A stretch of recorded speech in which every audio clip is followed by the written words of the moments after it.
Hi, my name is Nathan. I go by Peteparker. And every week I do reviews on comic books, usually Marvel comic books, that I buy. The rule around my house is if I buy them, I got to review them so that I can buy them again next week. So this review is going to be about Uncanny X-Force number 8. This one is written by Rick Remender, and the artist on this one is Billy Tan. And I believe just for this issue it's Billy Tan. I don't know if they've actually changed over for the next couple issues, but it hasn't been Billy Tan in the beginning.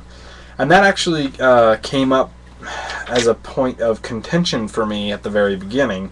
I noticed right away that it was different from the art in number 7, of course. And I was like, oh man, I really love the art in number 7. But once I got past that, it was fine. Everything is good. I've liked Billy Tan before, and a lot of other stuff that he's done. There's a lot more detail work to the drawing, so it's just different. It's just different altogether. It looks like the coloring tried to be similar, if not the same, but there's a lot more, because I said there's a lot more detail work to the artwork itself. You kind of lose a lot of that, the color changes, I want to say the gradients, more or less. But like I said, once you get into the story, you don't even notice it at all anymore. All the work is really solid.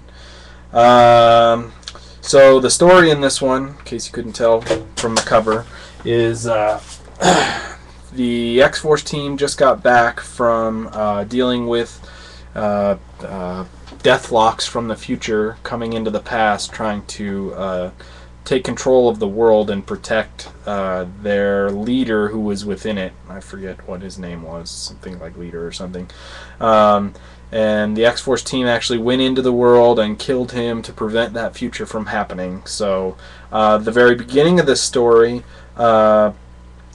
Deadpool's out on a mission checking out this base that Betsy had some concerns about, and he's checking in with Wolverine. And then Phantom X is showing Deathlock, who's the last remaining Deathlock from the future, who is also from the other series, Jason Aaron's series, Wolverine, I forget what, Weapon X, something like that, where that had the Deathlocks in it. It's really cool that for a second here I thought, oh awesome, he's going to be part of the team now too. He ends up just guarding the world that's being held within, what's it called? Warren Worthington's little bat cave, X cave, whatever it is. He's guarding the world because he thinks it's too dangerous, and the potential there to make that bad future come back again is too high to leave it alone.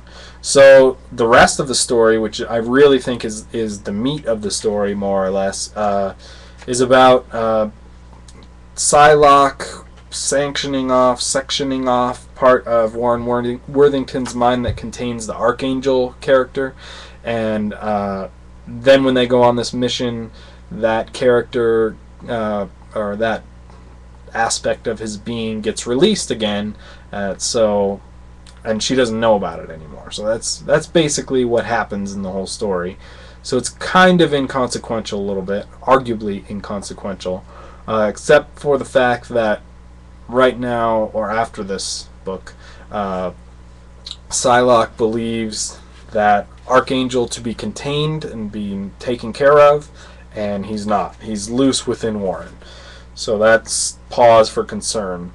The story's good. I don't really like Psylocke or like the Shadow King, who is obviously here, the bad guy there, who let the aspect of Warren out of his cage. But it was good anyway. I mean, I like this team. I like what's happening with them. I like the internal struggles that they all have with what they're doing. Some of the fighting in here was really brilliant. Let's see if I can find a good example. So you have at least two characters on this team, which is Phantom X. Well, I guess you have 3. Phantom X and Deadpool and Wolverine, who all have like extreme healing factors apparently, because they're all products of the Weapon Plus or Weapon X development, right? So a lot of times when they're fighting or whatever, you don't really see the results of how they're fighting, or they're just punching or kicking or whatever. But this one really kind of shows, this book shows you some of the moves that they would make, knowing that that's part of their abilities, right? So, Phantom X gets his arms cut off, which is awesome. There's his arms cut off right there. Turns out to be misdirection, because that's his power, right? He used that to show that. And I didn't think that even a mind control Wolverine would cut a teammate's arms off, but that's pretty cool. And then the other one that I really liked, well, he cuts Deadpool's throat in one of it, but that he's talking again like 2 panels later, so it really didn't matter at all. But this scene right here, you can see right in here, Phantom X was behind Deadpool cutting his throat or whatever, so Deadpool stabbed through himself to stab Phantom X. Now, if you were a character that had an extreme healing factor and kind of crazy like Wade anyway, and maybe mind controlled by the Shadow King, then that seemed like an obvious path to get done what you needed to get done, right? Really cool. I thought it was really inspired, really brilliant fighting. Kind of shows that these characters are aware of their abilities and function them, or throw them into their fighting styles as well, which you don't always see, to be honest. The only real well, I have 2 complaints about the issue. First one is I was thrown off by different art, just for a second, and that's fine, whatever. That even if they stick with Billy Tan from here on, that's fine with me too. I just didn't expect it, and then was disappointed a little bit at the very beginning, because the previous art had been so beautiful. The other kind of major problem I have is that it ended at such a weird point. So there's the Shadow King was controlling like a bunch of people, and he was attacking Betsy in her mind, and attacking Warren in his mind, and like doing all this stuff at the same time. And they really like got into how big this fight was and how many aspects are happening at the same time. And then all of a sudden, as soon as the Archangel character personality is released, he evacuates everybody else from Warren Worthington's mind, and that's it. That's the end of the story. All of a sudden, it ended so suddenly. I saw the ending of the book, and I was expecting, okay, it's going to be continued in the next book to show how everything else resolves. But it didn't. It was over so fast. And well, this is a $3.99 one, so it's probably the 22 pages. So it can't really be the page difference. But I think that really comes down to having to explain a little bit about where Deathlock is and the fallout from that for a couple pages at the beginning. I bet that was a either editorial or writing choice at the beginning to use a couple pages to describe what happened before getting into the rest of this.